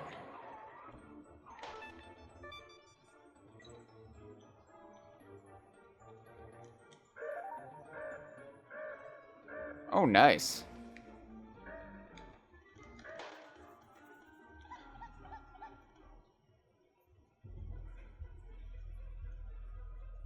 All right. Well, I'm just heading back in. I know. I'm not having any luck, and I'm just spinning my wheels, but this is going to bug me. This is so frustrating when you can't find the hero coin, because I feel like a failure. I have Cranky's voice in my head, and it's no longer funny and meta. It's actually demoralizing.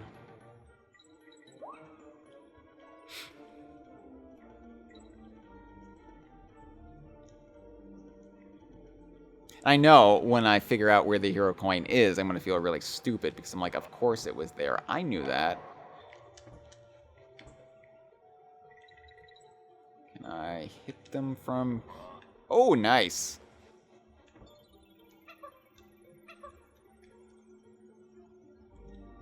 Wouldn't that be something if you could just throw yourself up to where the bonus is and you didn't even need the cannonball? Interesting that they guard the actual cannonball with a yellow clobber and not one of the rock croc clobbers.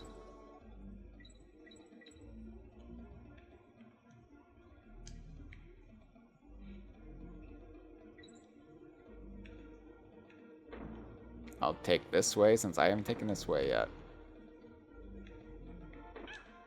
And probably for good reason. Oh, they've really, like, hidden stuff in every nook and cranny. Like, I've got 40 banana coins. I didn't have nearly that amount when I started. And that's mostly from Chain Link Chamber and just how much stuff they have in the little crevices and crevasses.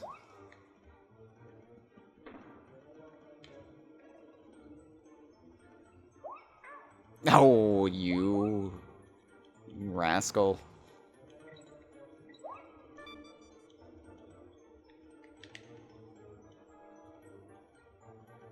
Ugh.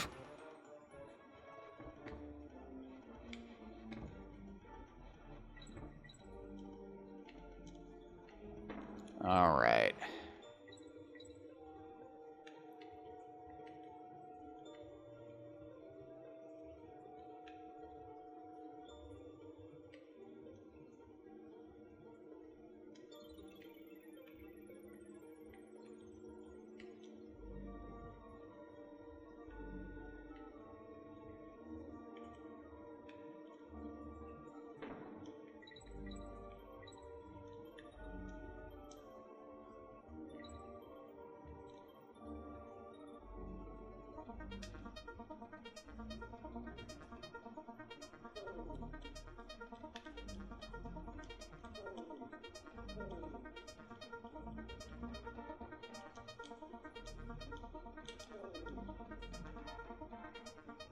I don't know. I just wanted to clear out as many as I could.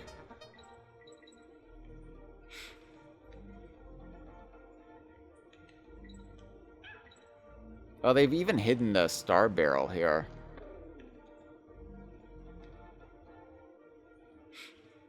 Like, I was like, why haven't I been getting the star barrel?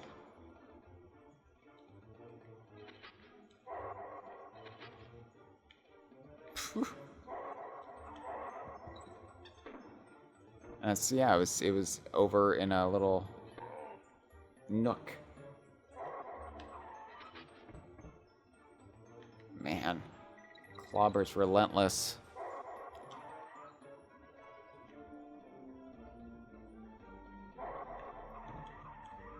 All right, calm down. I'm trying to jump on his head so I can take out. Oh, botch that. Okay. So I can take out the other one. Because I don't know. I just wanted to have them both gone.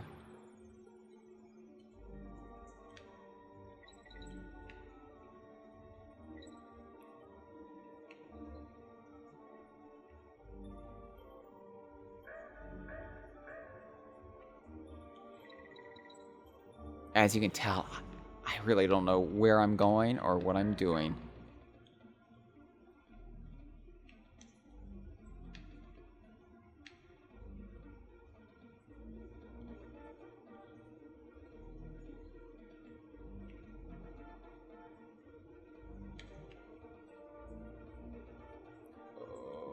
Okay.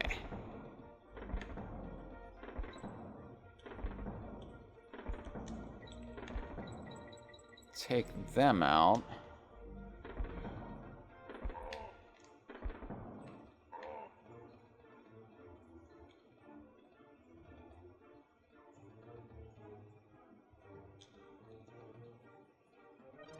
Yes!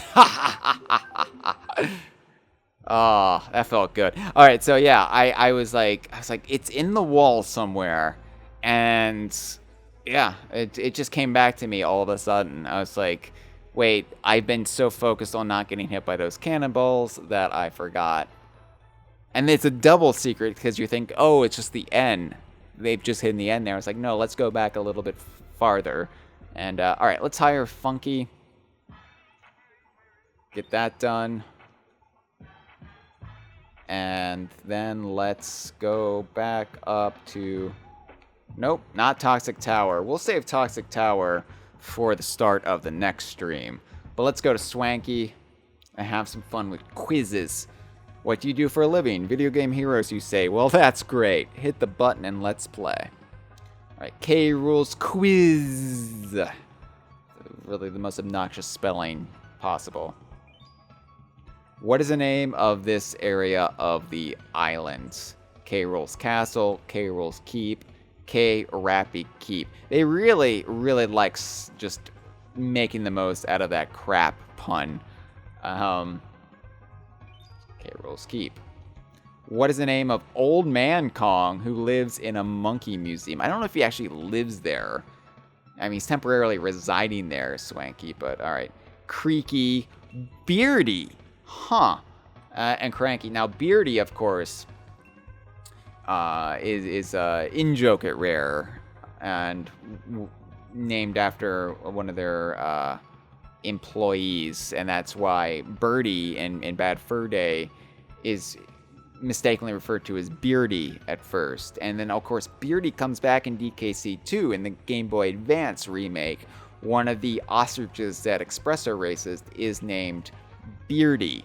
So I guess Beardy was I think was he maintenance at Rare? I forget who Beardy was in reference to. Maybe someone in the chat will be able to help me. But that's why you always see the name Beardy come up in the Rare games. It's Cranky here. Was Beardy also used in Banjo-Kazooie or Tooie in reference to Gobi? Maybe? Yeah, Gibbon says, all I know is he likes Pepsi Max. But yeah, Beardy is one of those go-to Rare jokes that I think help us create the semblance of a shared universe that's been planned out, even though it hasn't. They just like using the same jokes. Which of these enemies also appeared in Donkey Kong Country?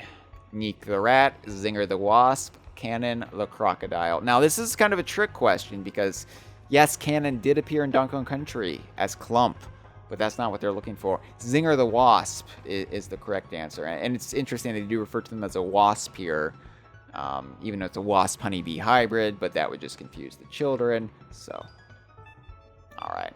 That's one of those things where you have to have knowledge of the original Donkey Kong Country. They don't often pull those out, and especially in the lower-ranked quizzes. Castle Challenge. It's a stupid name. What is the name of the castle level with the rising floor? Castle Crush, Tragic Tower, K. Rool's Crush. How many animal buddies can you ride in the game?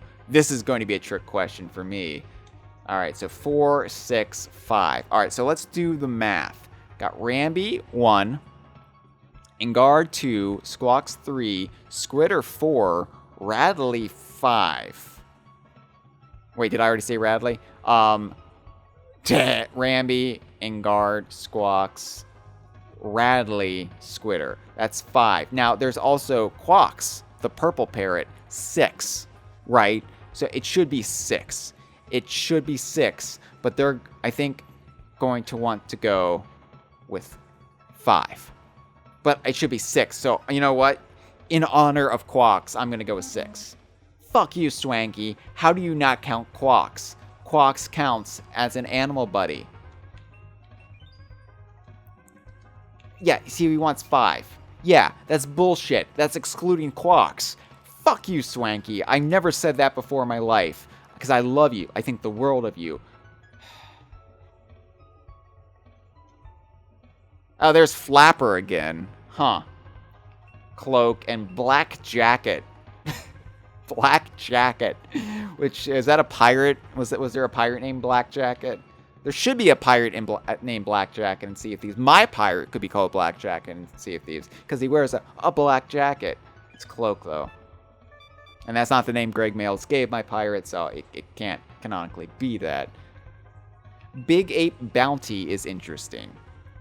Because the combination of Big and Ape, it harkens back to Big Ape City in Donkey Kong Land, which most gamers today aren't aware of, thanks to New Donk City in Super Mario Odyssey. But Big Ape City. So I like that Big Ape Bounty could plausibly be a reference to Big Ape City.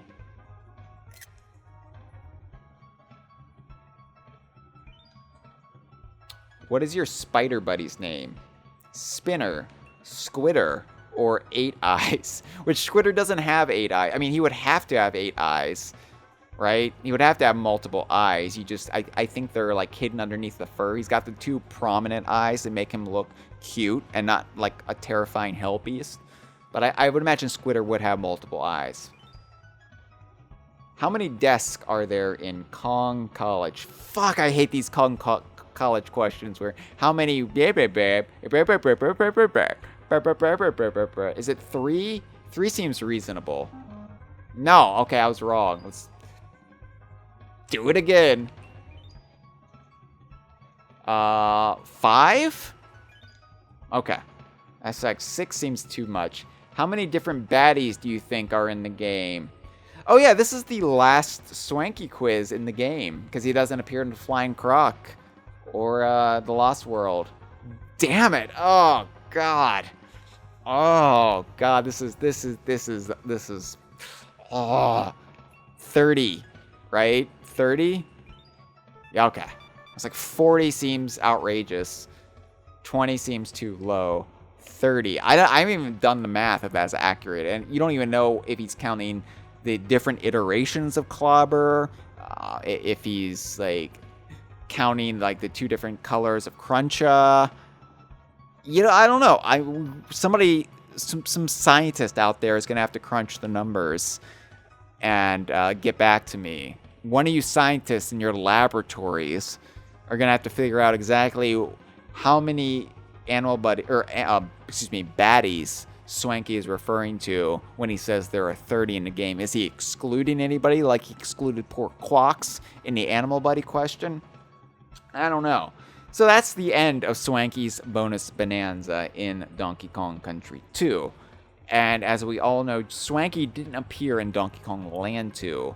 And come to find out, thanks to Rare's website, Swanky could not get back on television after the destruction of his studios at the end of this game. Spoilers. Because he was accused of rigging Swanky's bonus bonanza for Diddy and Dixie, even though I just clearly demonstrated he was not rigging it for them. The familial relationship between... I mean, we don't know what familiar relationship. I like to think maybe Swanky is Donkey Kong's brother. That's just my fanon. There's nothing really in the game to support that other than Cranky having some sort of connection to Swanky in Donkey Kong Country 3. And then you can say, well, maybe Swanky was Pink Donkey Kong Jr. But anyway, Swanky's clearly trying to help the Kongs. He has some sort of kinship with the Kongs that we know. And so there's this huge quiz show scandal revolving around Swanky, harkening back to the quiz show scandals of the 50s. And he couldn't get back on television. So that's why he started Swanky's Sideshow in the Northern Hemisphere, that was what he was reduced to. And I'm sure, like, it's been quite a few years since we've caught up with Swanky, sans his appearance as a spirit in Smash. So, maybe Swanky has his own YouTube channel, and maybe the algorithm treats him better than it treats DK Vine. Yes, we did. Yes, we did. So we'll go back to Wrinkly, and we'll save.